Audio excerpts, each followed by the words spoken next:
हरियाणा के मुख्यमंत्री मनोहर लाल ने हरियाणा से राज्यसभा के लिए नवनिर्वाचित दोनों उम्मीदवारों बीजेपी उम्मीदवार कृष्णलाल पंवार और बीजेपी जेजेपी समर्थित उम्मीदवार कार्तिकेय शर्मा को बधाई दी। इस मौके पर पत्रकार वार्ता के दौरान उन्होंने कुलदीप बिश्नोई को सपोर्ट किया। उन्होंने कहा कि कुलदीप बिश्नोई ने अपनी अंतरात्मा की आवाज सुनी। उन्होंने बिश्नोई के बीजेपी में आने के संकेत दिए। इसके साथ ही क्रॉस वोटिंग को लेकर भी मुख्यमंत्री मनोहर लाल ने कांग्रेस पर निशाना साधा।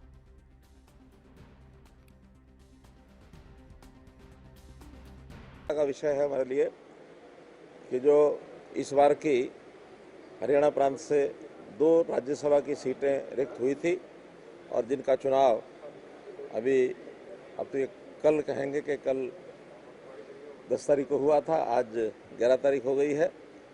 और इस चुनाव में सभी 90 संख्या का गणित तो आपको मालूम ही है।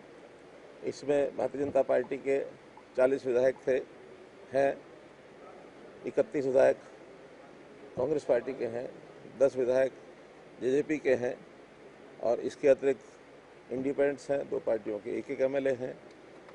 तो उसमें 2 राज्यसभा के सदस्य चुने जाने हैं, 3 ने नामांकन किया था।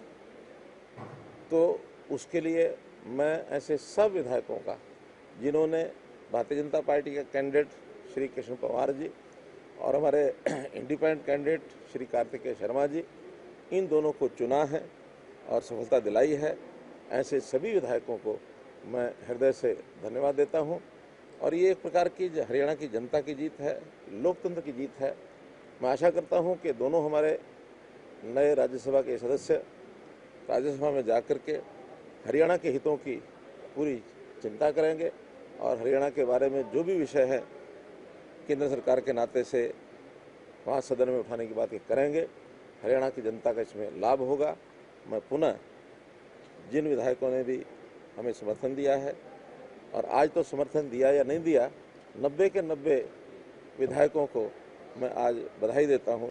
देखिए, बहुत खुला वोट दिया उन्होंने और अपने अंतरात्मा की आवाज़ से दिया, उन्होंने कुछ छुपा के नहीं दिया। और निश्चित रूप से मैं कह सकता हूं कि उनकी ज़रूर आस्था मोदी जी के केंद्र की सरकार के जो नीतियां हैं, जो उपलब्धियां हैं, जो हमारी विचारधारा है, उससे प्रभावित होकर के ही किया होगा। उन्होंने इस बात की भी चिंता नहीं की कि कांग्रेस पार्टी उनके साथ क्या करेगी। लेकिन यही होता है कि राष्ट्रीय विचार के साथ जुड़ने का एक अवसर अपनी अंतरात्मा के हिसाब से उन्होंने वोट दिया। उनको भी मैं अपनी ओर से बहुत धन्यवाद करता हूँ। देखिए, इसका एक गणित होता है।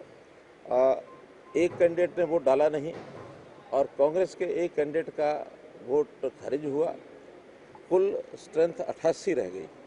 तो 88 में 1/3 से जो ऊपर आ जाएंगे वो 2 चुने जाएंगे, जो 1/3 से नीचे रह जाएंगे वो हार जाएंगे।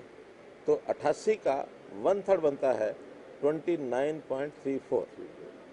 तो 29.34 वोटों से दोनों ही फर्स्ट प्रेफरेंस और सेकंड प्रेफरेंस मिला करके हमारे दोनों कैंडिडेट रहे, जबकि कांग्रेस के 29 ही मेंबर रहे।